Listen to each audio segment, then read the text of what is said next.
नमस्कार, स्वागत है आप सभी का आपके अपने चैनल एजुकेशन स्टडी पॉइंट पर।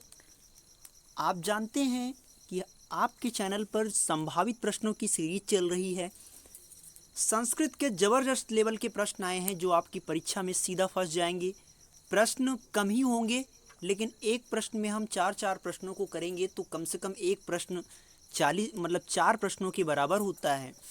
तो आप उसका टेंशन ना करें। और ये जितने भी प्रश्न होंगे वो आपके सुपर टेट और सी टेट पर आधारित होंगे और टीजीटी पीजीटी में भी बहुत हेल्पफुल होंगे, क्योंकि लेवल को थोड़ा सा मैंने अपर किया है, कुछ मीडियम लेवल का रखा है, कुछ लो लेवल के प्रश्न हैं, तो मिक्स करके ले रहा हूँ जिससे क्या हो कि आप पूर्ण रूप से तैयार हो सको हर प्रश्न को करने के लिए। तो समय को वेस्ट न करते हुए चलते हैं सीधा प्रश्नों की तरफ जो कि आपकी स्क्रीन पे है। उत्तर आप कर दीजिए। पहला प्रश्न है, आधिहारी में कौन सा समास है? तो आधिहारी में कौन सा समास होगा? क्या तत्पुरुष होगा, क्या बहुब्री होगा, क्या अव्ययी भाव होगा, क्या द्वंद्व होगा? आधिहारी। तो मैंने कहा था, मैंने जब ट्रिक पढ़ाया था, मैंने कहा जिस शब्द के आगे आधि लगा होता है उसको करने के लिए लास्ट में इति लगा देना, हरो इति। तो ये अव्ययी भाव समास है। द्वंद्व समास के दोनों पद प्रधान होते हैं, बहुब्री में किसी तीसरे की ओर संकेत होता है और तत्पुरुष समास में दूसरा पद प्रधान होता है। तो ऐसा कुछ इसमें है नहीं। तो आधियारी हरो इति, तो ये हो जाएगा आपका अव्ययी भाव। चलेंगे नेक्स्ट क्वेश्चन की तरफ। उपकूलम। उपकूलम में कौन सा समास होगा? क्या अव्ययी भाव, क्या तत्पुरुष, क्या द्वंद्व, क्या बहुब्री? जी हाँ, उपकूलम का समास विग्रह होता है कूलस्य समीपम। क्या होता है? कूलस्य समीपम।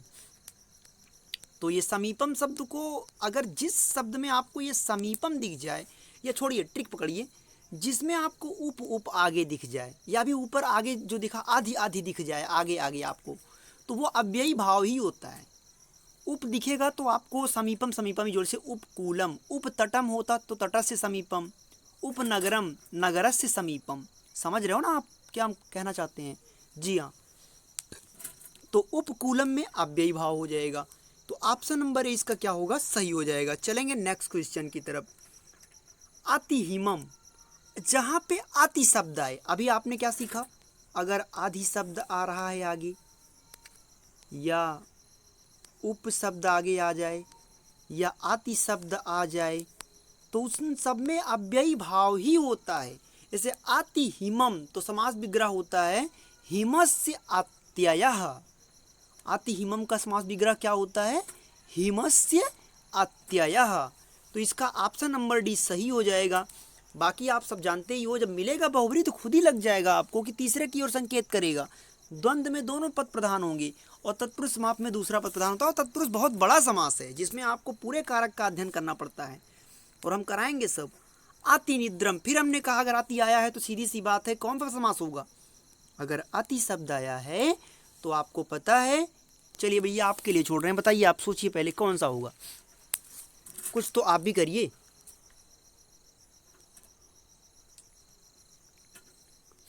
कुछ तो भाई आप सोच के बताइए। अब आति शब्द आ गया, कौन सा होगा?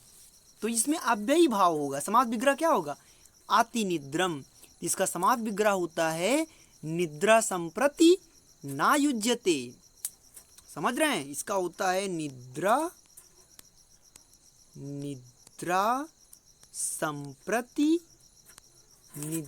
संप्रति ना युज्यते।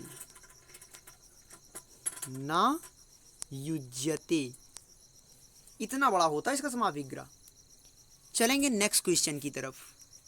कथनियम में कौन सा प्रत्यय है? अब आपको अगर प्रत्यय नहीं आ रहा है तो ये आपकी गलती है, ये मेरी गलती नहीं हो सकती दोस्त। मैं कई बार कह चुका हूँ आपके सामने कि आप प्लेलिस्ट में जाइए, प्लेलिस्ट में संस्कृत वाली प्लेलिस्ट में जाइए और वहाँ पे देखिए जहाँ पे लिखा होगा कि प्रत्यय में किस तरह के, वो लास्ट का शब्द देखते ही पहचान जाओगे कि कौन सा प्रत्यय होगा।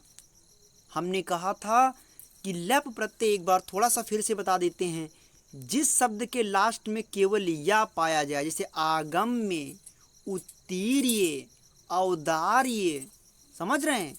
तो उन सब में क्या होता है? लप प्रत्यय होता है। और अक्त्वा प्रत्यय उसमें होता है जिसमें दृष्ट्वा, पठित्वा, लिखित्वा, अक्त्वा अक्त्वा खुद निकल रहा है, और कथनीयम में अनी अनी खुद ही निकल रहा है भाई। और याद रखो ये नपुंसक लिंग भी है, क्योंकि कथनीय कथनीया कथनीयम, हमने कहा जब किसी शब्द के लास्ट में, ये फिर देखो एक सेकेंड, कैसे पहचाने कौन सा नपुंसक लिंग है, कौन सा पुल्लिंग है, कौन स्त्रीलिंग है। ये 3 रूप में चल सकता है ना, इस तरह भी पूछ सकता है कथनीय, अगर ऐसा पूछता है तब भी अनियर प्रत्यय ही है, लेकिन पुल्लिंग में है ये। अगर यही इसको हम इरेज कर दें, अगर ये हटा दें और यहाँ पे एक मात्रा लगा दें, क्या इस तरह से कथनीय कर दें, तो ये स्त्रीलिंग हो जाएगा, लेकिन फिर भी अनियर प्रत्यय होगा। और अगर इसी को हम इरेज करके कथनीयम कर दें, एक सेकेंड, इसको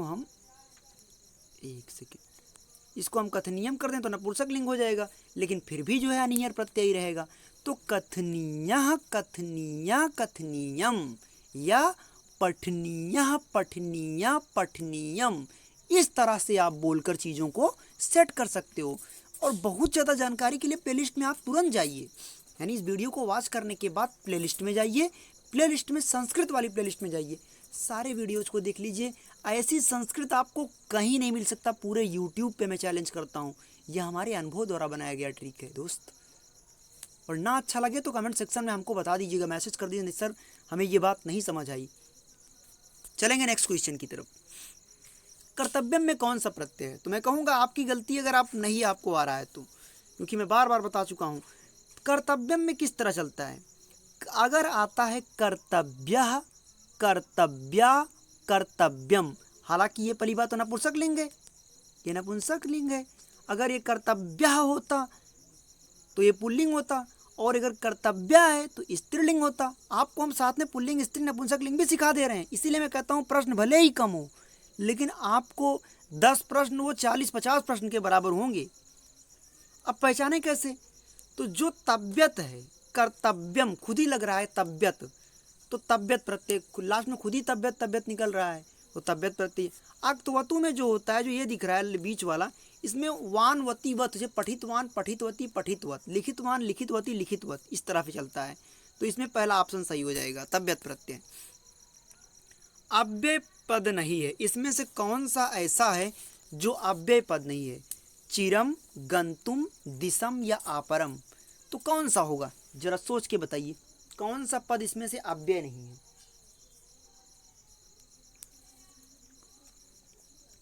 पहले आपको हम अव्यय के बारे में बता देते हैं। अव्यय मतलब क्या? जिसका व्यय ना हो, समझ लो ना। तो इस प्रश्न का जो उत्तर है आपको कमेंट सेक्शन में देना है। 7th क्वेश्चन आपके लिए छोड़ रहे हैं, इसका जो भी उत्तर होगा आप कमेंट सेक्शन में जरूर बताइएगा। जो बताएगा उसको वहाँ रिप्लाई भी मिलेगा, और उसका नाम हम अगले वीडियो में लेंगे कि इस बच्चे ने इस प्रश्न का उत्तर किया था। दिशा शब्द एक वचन है, द्विवचन है कि बहुवचन है? जो दिशा शब्द है ये एक वचन है। दिशा शब्द, जो दिशा शब्द आपको दिख रहा है ये एक वचन है, द्विवचन है कि बहुवचन है? इसका आप राइट आंसर करिएगा। क्या इसका सही उत्तर होगा? दिशा शब्द रूप एक का वचन क्या होगा? एक वचन, द्विवचन या बहुवचन? जी हाँ, दिशा शब्द जो आपका है वो हो जाएगा, इसका सही उत्तर आप देखेंगे तो एक वचन है। चलेंगे नेक्स्ट क्वेश्चन की तरफ। यद्यप में कौन सी संधि होगी? तो यद्यप में मैं कई बार बता चुका हूं, यदि प्लस अपि। यद्यप मतलब यदि प्लस अपि, तो यद्यप मतलब यदि प्लस अपि। मैंने बताया था बीच में क्या आ रहा है, या वा रा ला, यानी इको यड़च से यड़ संधि हो गया, क्योंकि इको यड़ची और इक मतलब इक प्रत्याहार, इक मतलब ई उ रिल री, यानी ई उ रिल री के बाद अगर कोई भी असमान स्वर आएगा तो ई बदलेगा या में, उ बदलेगा वा में, री बदलेगा रा में, लिरी बदलेगा ला में। चलेंगे नेक्स्ट क्वेश्चन की तरफ। महिमा शब्द में कौन सी लिंग है? क्या महिमा शब्द में स्त्रीलिंग है कि पुल्लिंग है? तो ये आपका हो जाएगा, महिमा शब्द जो है आपका ये पुल्लिंग है। जी हाँ, महिमा शब्द पुल्लिंग शब्द है। और यहीं पे समाप्त होती है हमारी प्रश्नों की श्रृंखला। अगर किसी भी प्रश्न में कोई डाउट हो तो आप ज़रूर कमेंट सेक्शन में लिखिएगा, और जो प्रश्न का उत्तर आपसे पूछा गया वो भी आप कमेंट सेक्शन में उसका आप जवाब देंगे। बाकी वीडियो को वॉच करने के लिए बहुत बहुत धन्यवाद आप सभी का। Thank you so much. जितना हो सके आप वीडियो को शेयर करें, लाइक ज़रूर कर दें, सब्सक्राइब ज़रूर कर दें दोस्त। मिलेंगे नेक्स्ट